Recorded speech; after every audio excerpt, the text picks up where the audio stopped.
saudara, penderitaan itu bisa disebabkan oleh dosa kita sendiri, bukan? Ya, kalau penderitaan kita disebabkan oleh karena pelanggaran kita, kesalahan kita, dan kita dihukum dan kita menderita, tentu itu adalah sesuatu hal yang lumrah, yang wajar, dan orang tidak begitu menaruh perhatian terhadap itu.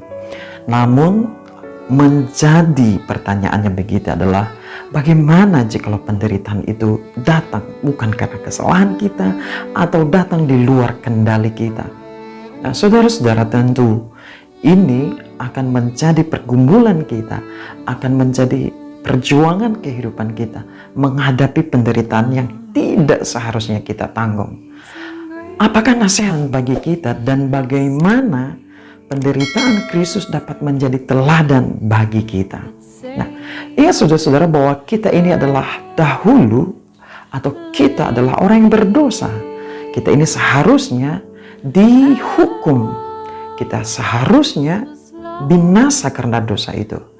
Namun, Kristus sendiri telah menanggung penderitaan mulai dari Taman Getsemani hingga ke atas salib, hingga ia mati, dikuburkan, dan kemudian ia bangkit dari antara orang mati demi kita, menanggung dosa-dosa kita.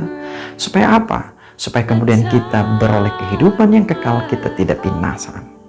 Nah, bagaimana kita menghayati dan membawa penderitaan Kristus dalam pergumulan kita menghadapi penderitaan oleh karena orang lain atau sesuatu yang di luar kendali kita?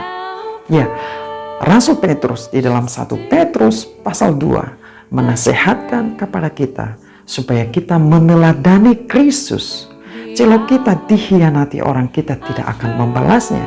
Jika kita dicaci maki oleh orang, kita tidak membalasnya.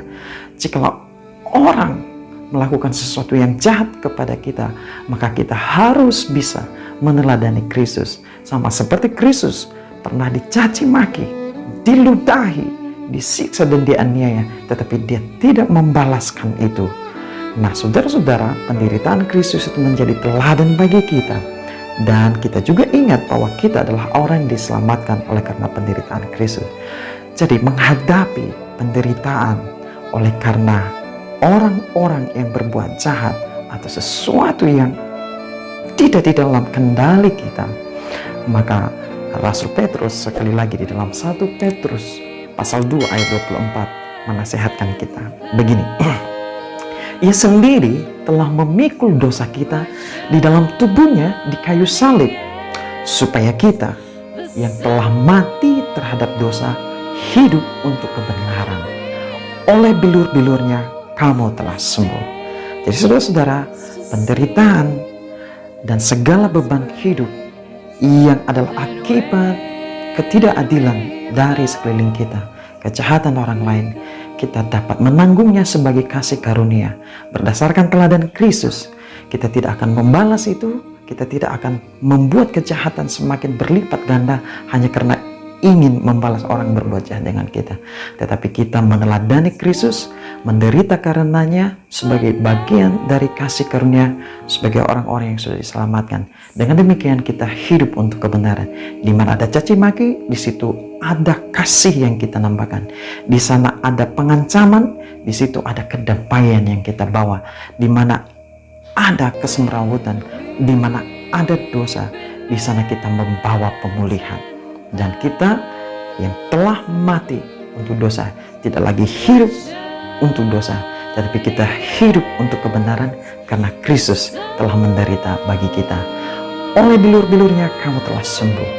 Tuhan Yesus telah menyembuhkan kita dari penyakit rohani yaitu dosa, tetapi juga Ia telah menyembuhkan banyak sakit penyakit fisik. Jika kita menderita penyakit, kita dapat berharap akan kuasa Yesus untuk menyembuhkan dan memulihkan kita. Jadi saudara-saudara, mari tetap bersemangat berpengharapan dan tetaplah ikut teladan Yesus menderita sebagai bagian dari kasih karunia-Nya bagi kita semua. Tuhan Yesus memberkati dan beritakanlah kasih Kristus bagi orang lain supaya mereka juga dapat menanggung penderitaan yang seharusnya tidak mereka tanggung.